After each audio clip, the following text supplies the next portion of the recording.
Hey everyone, and welcome back to Get Your Geek On's Marvel Cinematic Universe Retrospective. I'm Robert, that's Aaron. We're here to talk movie by movie through the MCU, 23 movies in 11 years. Expect spoilers as we get into each movie, but we will start off each video by letting you know whether we consider this an essential movie for the overall arc of the MCU. Think of it as a guide for getting you into the MCU. Yeah, I mean, there's definitely a couple of filler movies in this 23 movie arc. But if you're a completionist like me, maybe you'll rate them all as essential. So, 2013's Iron Man 3. This is directed by Shane Black. This is the kickoff to Marvel's Phase 2. Made $174 million opening weekend, $1.2 billion over its run. It stars Robert Downey Jr. as Tony Stark, Gwyneth Paltrow as Pepper Potts. We've got Don Cheadle in there as Rhodey, Guy Pearce as Aldrich Killian, Ben Kingsley as the Mandarin, Jon Favreau back as Happy Hogan, and Rebecca Hall as Maya Hansen. Is this movie essential? Aaron, give me your thoughts. So, overall, I love that it, first of all, kicks off pretty much right where Avengers ends. Yeah. So, it's cool to see Tony with his reactions to everything. Mm-hmm. As for the overall arc of everything, no. I don't believe this was essential at all. Yeah, I think this movie is very self-contained. Yeah. Everything it sets up, it resolves by the end. And so, even though there are some interesting things explored in this movie, and we're going to talk about those, if you're talking about the overall arc of the MCU, this movie doesn't really play in. So, 2 out of 3 Iron Mans, you don't have to watch if you don't want to. I mean, but if you love the character of Tony Stark Iron Man, oh yeah, you always can. Exactly. You're going to find out whether or not we think this is a good movie. This is just the part where we say, is it essential? Exactly. So the public expectations for this movie, obviously we're coming off of Avengers. The follow-up, it's Iron Man, right? Tony Stark. Everybody loves Iron Man. The first 2 Iron Man movies made tons of money. Everybody loved him in the Avengers. So expectations for this movie were huge. What do you remember? So I remember still loving Avengers and still being happy that they came out. Yep. And you have that. This is almost a year later. Yeah. Like Avengers came out in May 2012. This is May 2013. So yes. Literally we have like a full year to get ready for this movie. We had a full year. You know, the DVD already came out, I believe, for Avengers. I had seen it another 2 or 3 times by that point. Yeah, exactly. So I'm still riding high off that Avengers feel. The fact that, I mean, they stepped up to the plate and knocked that movie out of the park. Joss Whedon directing it. Huge cast, obviously. Yeah. So I was expecting a lot from this movie and a tie-in, to be honest, to the Avengers and where they were going to go next. Yeah, and I remember, personally, I like you, I love the Avengers. We already talked about that in a previous video.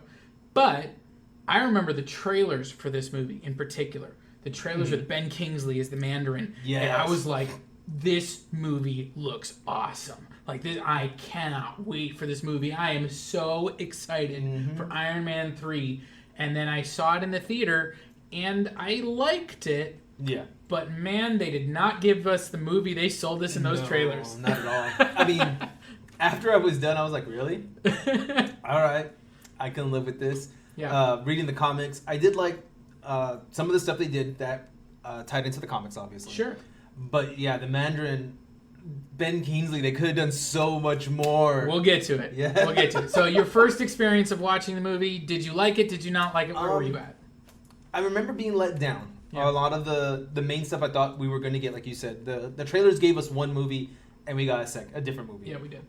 So I remember feeling a little bit of a letdown, not only for the expectations, but also, again, as we said, it's not essential to anything. And I really wanted to see that. And there was kind of a backlash for this movie that a lot of people felt like the trailers had lied. A lot of people felt like the trailers had set up a different movie than what we got. And I agree with that. Yeah. That doesn't mean we got a bad movie. Oh, no. But I think, there's that expectation from an audience based on the trailers that you see. What movie are you in for? And this just didn't turn out to be that movie. Again, is it a bad movie? We're going to talk about that. But it certainly wasn't the movie they sold us. And there were a lot of people that were upset by that. So let's get into the actual movie now. So Tony Stark, he's dealing with PTSD from the New York incident, right? The Mandarin is waging war in America, explosions. He's basically a terrorist, right? Becomes personal for Tony. Happy gets injured, and then Tony, makes it personal, gives him his home address, and he gets attacked while he's there. He ends up in Tennessee with damaged armor. He's investigating the Mandarin. He learns out that the Mandarin is just a front for Aldrich Killian and his think tank where he's making soldiers with enhanced healing and strength. with something called extremis, right? Yep. They kidnap Pepper, give her extremis. It's not working right. That's what's causing the explosions. Yep. And so they kidnap her and give it to her to try and basically to blackmail Tony into helping him fix it. Like they're going, Tony's the genius that can fix this formula, and so we're going to give it to Pepper so that he's got a proper incentive to actually help us out, right? Exactly. Tony basically says no.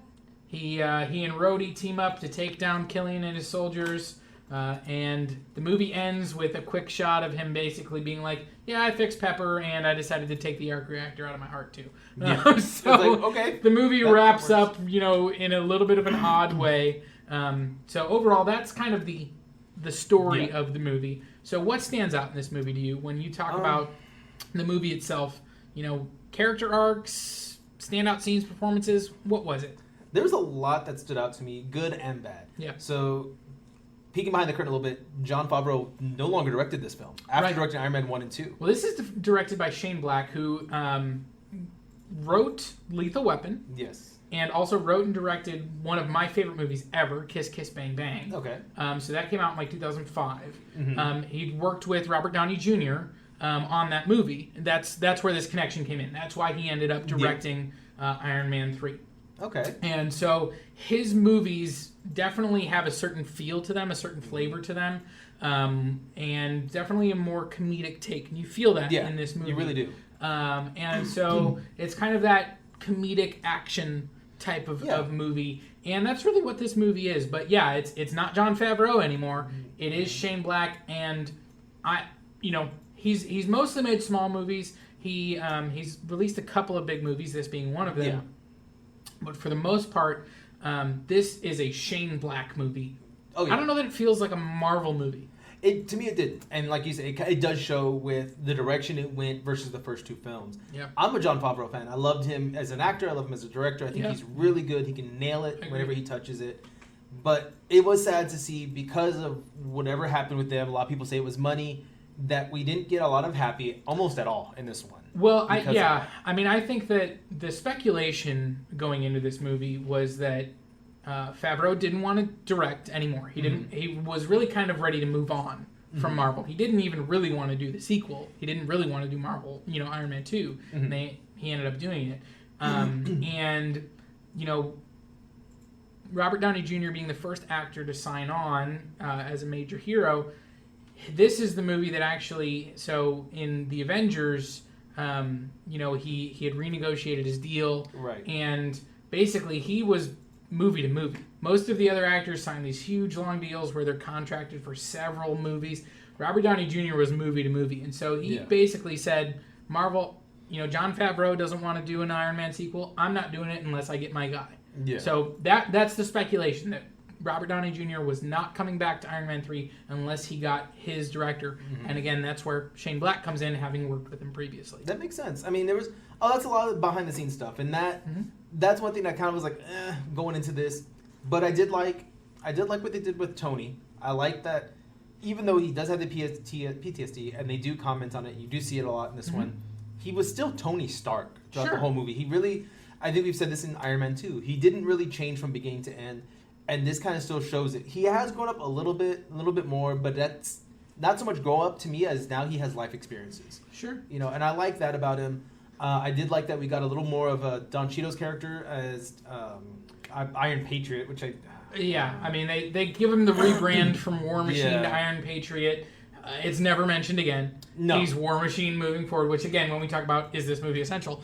Exactly. There's another thing that they introduce in this movie, and then it's gone forever. Exactly. And that's, as a comic book fan, there's a lot of things I hated about this movie, and that was probably my biggest one that I hated the most. Okay. This movie, I think, it's funnier than I remember. Like, there's a lot of very funny moments in this movie. A lot of one-liners. A lot of one-liners, a lot of just...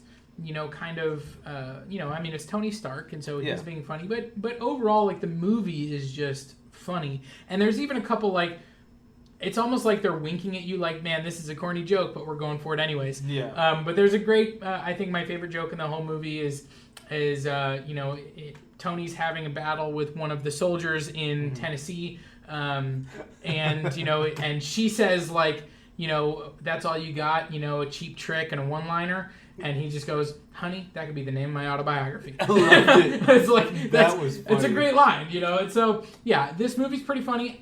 There's a couple of cool action sines. Yes, there really are. The plane scene where, you know, everybody gets thrown out and he's saving people. That's a really cool scene. That was a nice one. And I really like, and I like that twist of you think he's in the suit, and they do that a few different times where you think he's in the suit and he's not. He's just kind of remotely controlling it. So obviously we haven't talked about it much. The big twist of this movie is that the Mandarin, played by Ben Kingsley, is just an actor playing a role, and they reveal later on that the person behind it all is Aldrich Killian, played by Guy Pearce, and he even says at one point in the movie, "I am the Mandarin."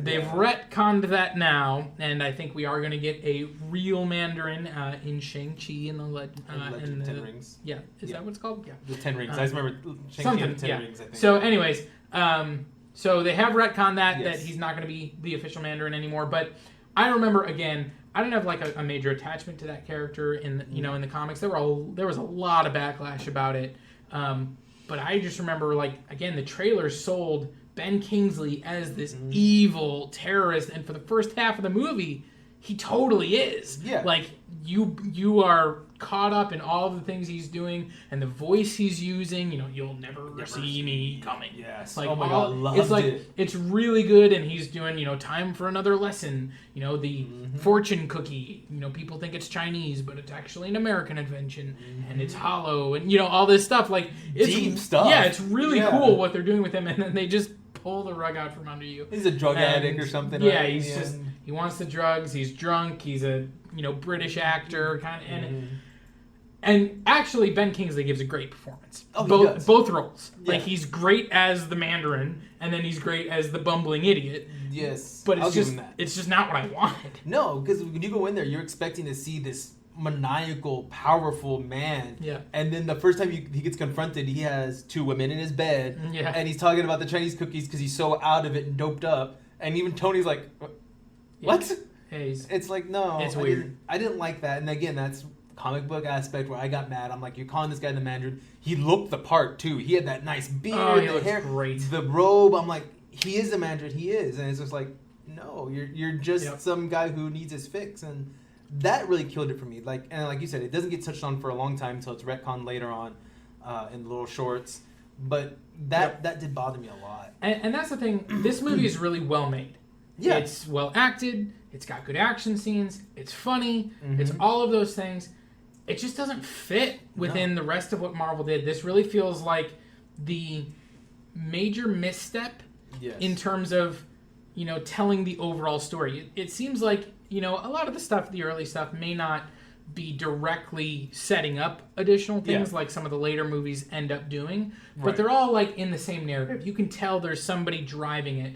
This one is the one that really feels like the director, you know, and maybe, you know, Robert Downey Jr. had a lot of control over the story they wanted to tell, and it doesn't really fit, which is why, again, it's not really essential. It doesn't mean it's a bad movie. I think I enjoy this movie, but you really have to view it almost as a standalone. It really doesn't really fit in with the rest of the movies. And you're right, because you don't see any more of Ben Kingsley until the one shot, and if you don't watch those one shots, you don't ever see him again, technically. Correct, yeah. So you don't know that the Mandarin's been retconned. You don't get anything more of, what's his name? I forgot the main villain, Guy Pearce. Oh, yeah. You really don't get anything more of him. Well, I think... Technically, I think they expect us to believe that he's dead in this, but at the end of this movie. Like, Gwyneth Paltrow basically kills him. That's what we expected. Which is interesting. That's the second Iron Man villain she's killed. Because she killed Ironmonger in the first Iron Man movie. So she's 2 for 3 until he's 1. Right. So, I mean, you're right. I mean, we assume he's dead. Yeah. But Advanced Idea Mechanics is still live, which is AIM. Right. And we never talk about that again. No. They're not in any film. They're not mentioned any other time. But we have a huge organization out there now, as big as S.H.I.E.L.D., if not bigger, essentially, in the comic book world. Yeah. Who has just been a throwaway line. That's not what they set up in this movie. No. That was his company that he controlled, and so I think the assumption is when he died, you killed him, it's over. Exactly, you know? And that's really sad because AIM brought a lot of other things in the comic books. We got, what's his name, MODOK, I believe, is AIM afterwards, and we're not going to skip that right now. Well, in theory, we may never get that now because we don't know what's going on with AIM at this whole time in the last, about 7-8 years now? We're going almost on 7 years. Sure. So it's like, that bothers me. Everything it opened up, it was self-contained. Like you said, this movie, I can go watch an Iron Man movie and just expect to say, okay, PTSD, why did he have PTSD? Oh, it explains why he has PTSD. Yeah. I don't even need to watch the Avengers. Right. And that little boy kind of sets that up for you that he meets in there. Haley, right? Harlan, there you go. Yeah. Mm-hmm. He sets all that up for us, which as a person who's never watched a movie, that is great. This is a movie that if you ever you just want to see a movie, cool. I just want to see an Iron Man film, never seen them before. Go watch this one at first. Sure. I honestly say don't worry about the first two if you don't care about the whole. The first one's great. Well, the first one's great. But if you don't worry about the whole arc and you just want to see one Iron Man movie, go see it because it's self-contained. So let's talk. We talked briefly about some performances. Yes. So we talked about Ben Kingsley. I think Robert Downey Jr. again gives a very good performance. He does. This is my favorite Don Cheadle performance of the MCU. What about you? Yes, I think Don Cheadle finally was able to shine. He finally got his own little roles in it. A lot of times in Iron Man 2, he did seem overshadowed by Robert Downey Jr., which a big actor, that happens. Sure. But I like that he got his own scenes where he was the star of that scene, where it focused on him, especially after he gets captured and they're trying to basically boil him out of the suit. Mm-hmm. And that I thought was like, damn, that sucks. Like, he wants to stay in there and he's ready to die, but the suit's like, nope, overheating, eject. Well, and I think the action scene of Tony and Rhodes on the oil rig at the end, like, that's a really cool scene for the two of them. Like, there's some action stuff that happens that I'm not really a big fan of, but I like their kind of banter going back and forth and the different things. This, again, it's my favorite Don Cheadle performance. Mm-hmm. Later movies he's in, he's in Civil War, he's in the other Avengers movies, Age of Ultron and Infinity War and Endgame. He's in all of those movies. He just kind of is there. Yeah. Like, this movie, he gets a chance to shine, and I think he does a good job. He really does, and I do kind of like that. We always see in every movie Iron Man's intelligence and how he is so, I can build anything. I'm MacGyver. Here's a toothpick, and I just built you a whole machine over here. And in that scene that you're talking about specifically, he doesn't know how to. He knows how to use a gun, but it's like, watch my six. He's like, oh yeah, and he kind of turns around and And then when they're shooting, he's shooting the light out, and he squats down behind they both squat down behind like a crate, I think. Mm-hmm. And he's like, what are you shooting at? The light. You can't hit it from this far. Yeah. And then it showed that Rhodey is not a tech guy, but he is a gun-ho soldier. Yeah. And I love that you finally get to see that shine. You don't have to work. He's not competing with the intelligence of Tony. Yeah. He's finally using his own, like you say, he's a soldier. And one of the things that I do really like about this movie, and it's really the only time they do it in the MCU, is Tony has to rely on not being Iron Man. Exactly. For a big chunk of this movie, he's in Tennessee with a damaged suit. Mm-hmm. And he has action scenes where he doesn't have a suit. He fights people in Tennessee without it. By the time he gets to Miami, he still doesn't have his suit. He's, kind of doing, he MacGyvered stuff and made it work. And so I like that about this movie is that, it kind of strips away the armor. It's, almost a callback to that scene in Avengers where, it's what are you without a suit of armor? Billionaire, playboy, genius, philanthropist. And you get to see the genius in this movie. You get to see him do that. So I do like that. Again, I think the movie's good. Exactly. It's just weird. It just doesn't fit. Yeah. It's a good movie. I will never deny that. Did I enjoy watching this movie? Yes, I did. Now, as a comic book person, I hated this movie. Especially rewatching it. And reading some of my older comics in the last few years again, the whole thing with the child reminds me of old Spider-Man story arcs. Yeah. And I'm like, that's a Spider-Man story arc that you actually literally just took from Spidey, put it on Iron Man. Okay, this whole Mandarin thing, you took this, I don't like where you went with it.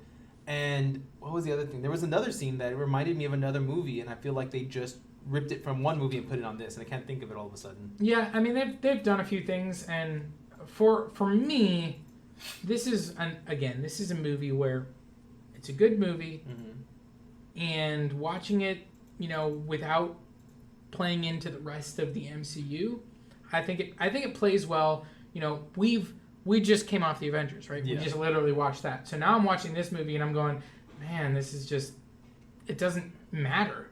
Like that's the biggest thing to me. And so it's a good movie. I think watching it in context of all of the other movies, I actually think makes me like it less than if I just watch it independently. Like, watching it by itself, just randomly, let me just throw this on, you can enjoy it. But like, okay, we're doing this narrative, we're watching all the movies, we're going through it, and it's like, man, this movie just doesn't fit. No, and and I agree with you on that. Back then, it was so cool just to have another Marvel movie. Watching it after we've gone through 23 movies now, I'm happy with it, but I'm nitpicking more, I've noticed, when I was watching this one. And I don't know, as much as I want to love this movie as a Marvel MCU movie, I hate it because it was so much like there's so many throwaways that we could have used for later on in these movies, and nothing is ever touched on again. You know, that little boy, you could have done something more with, and they really don't. The only time he shows back up is at Tony's funeral on Endgame. Exactly. And he's that one character that's just standing by himself that nobody's talking to and whatever. And nobody knows who he was. Right. Nothing. And they brought back the same actor. I will say I'm not generally a fan of child actors. Yeah. And I wasn't a fan of that kid in this movie. I honestly didn't know it was him. Well, someone told me. No, in this movie, I mean, like in Iron Man 3, I think it's a weird performance. Shush. So no, but you're right. They didn't play him enough, I don't think. And they didn't play him right. Because he was supposed to be what brought Tony out of this PTSD, essentially. Hey, you're a mechanic. Build something. Oh, yeah, I am. Even though you've already said, call me, I'm the mechanic. Okay, Tony, but, all right, whatever. I don't get why that all of a sudden triggered you to think I should build things. I mean, I don't know. I mean, obviously they're trying to give that connection to Tony, give him a human connection, give him someone to play off of. Yeah. And it's fine. I think, kid actors in movies are kid actors in movies, and I don't like him. Like, it's not that this particular kid actor is bad. I think most kid actors are bad, and when you're acting opposite Robert Downey Jr. as Tony Stark, oh gosh, yeah, it stands out. Now I remember one of the movies I was actually going to comment. So one of the things I didn't like, which I don't know how you felt about this part, Tony is a genius. We know this. He's an engineer. Mm-hmm. He's a mechanic. Yep. He's probably a great mathematician, I'm assuming, because you have to be when you know that stuff. You would assume, yes.